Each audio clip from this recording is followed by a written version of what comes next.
Have you ever played a game and you just knew where to go without any map markers, any signs giving you direction, any over-the-top UI clutter like a certain studio likes to do?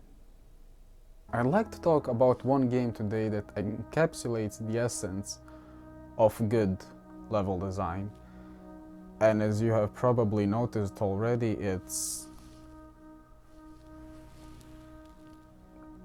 Journey. Hi, hello. My name is Davud. I am a graduate game designer with 2+ years of industry experience.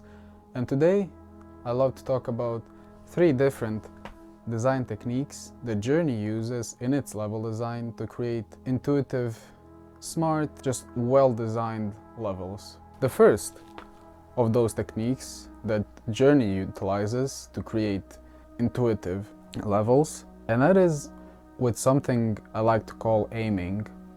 It's not aiming like in all games where you aim with weapons and shoot, but it's where the game makes your eyes aim towards a specific structure in the game. In the first few moments of a save, you found yourself lost in a desolate sandscape. It's until you rotate the camera around and until you face a steep sand dune on top of which are just a few pillars located. Naturally, your eyes gravitate towards that which stands out of the rest. In this case, it's those few stone pillars. It's when the player reaches the top of the sand dune with the stone pillars, then when the player is given a different object to aim towards, and that is this right there, the huge mountain with the light shooting out of it. Yeah. And throughout the whole game,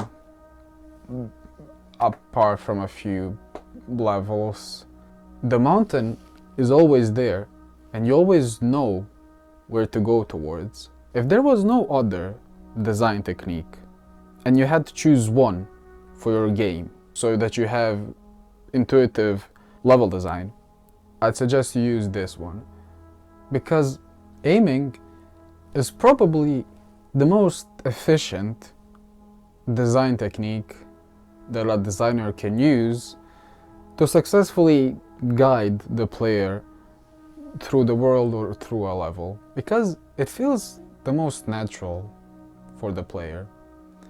It's like when games have the compass at the top of the screen that shows them the directions in the world, but this makes it just feel very much non-intrusive and very grounded in the world.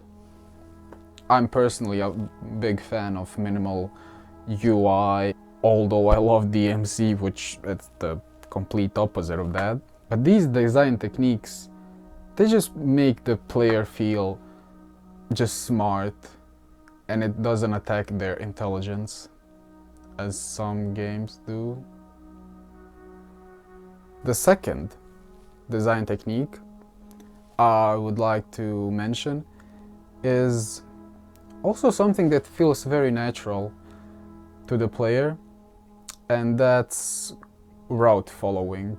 When I say route, it doesn't have to mean a street, for example, or something that's very, well defined, but routes are just something that our eyes can naturally follow. Something, for example, like imagine a very dense jungle with dense canopy, bushes,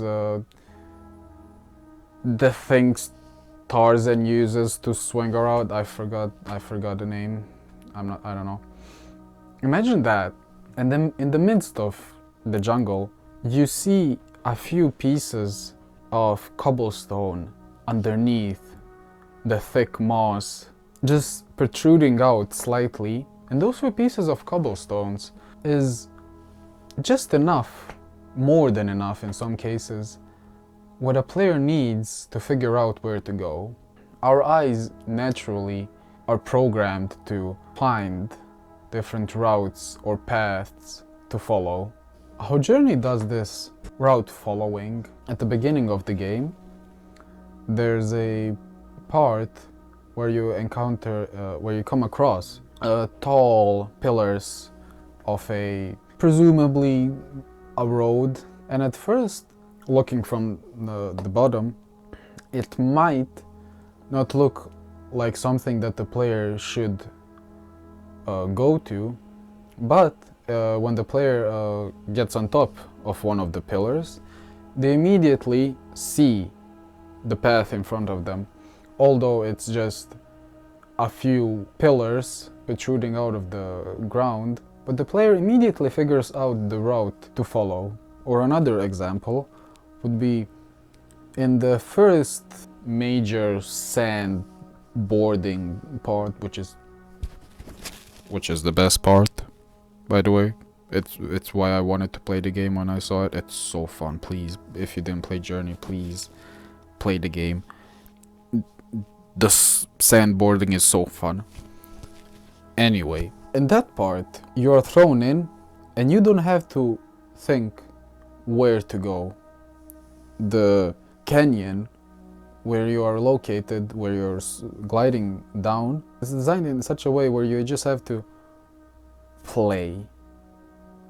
You don't have to worry where to go. It's perfectly designed. You just slide down and control your character left, right, and just enjoy the moment. That's one, again, example of route following, where you don't even notice the path in front of you, but it's there and you are following it. And for the third design technique, it's one that makes Journey stand out as a game for me. And honestly, all the games that game company is making, and that is social navigation. If all of the other design techniques I talked about today somehow fail to navigate the player through the level, I don't know, somehow, the game gives you one very meta mechanic. That is, it gives you other players to play with. For example, you are lost, you don't know where to go, you have absolutely no idea. Chances are you're going to encounter a player, real life player, that is playing at the same time, found themselves in the same part of the game as you, and chances are they probably know where to go. And in that moment, you can just join them and complete the game together. The game forces you to have friends. The game knows that we are social creatures, that we tend to have a connection with someone, even though we don't know who they are, we don't know where they are, we don't know anything about them, but we are alone and we have no other option but to stick together and go to the end.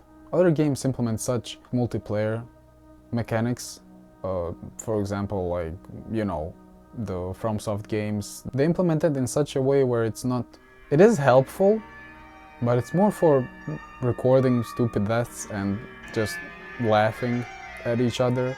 While Journey just embraces the need for social connection and gives us the best guide we can have in a game, and that is another human being. Apart from having someone that you can follow, or being someone that someone can follow, playing together, the game gives you boosts which make gameplay much easier, and thus it, let's not say forces, but encourages that social connection. Of course, you can, for whatever reason, decide to not be social and play along. I guess I don't know, a lone wolf type of guy or girl. And yeah, those were the 3 design techniques. There are probably more, but it's the three that I noticed in Journey that make it stand out and just have a timeless, classic level design that honestly every game can look after and implement themselves. So if you haven't played Journey, I highly, highly, highly encourage you to do so. If you are not even a game designer or level designer, so that you can just experience what pure level and game design is, or you can just stick to your spiral logo games that tickle your goopy gamer brain, or you could play an actually well-designed game. I'm roasting Ubisoft too much. They deserve it though. But yeah, that would be it for the video. If you want to see more game analysis, level design analysis, game design analysis, you can check out my other videos. And yeah, peace out.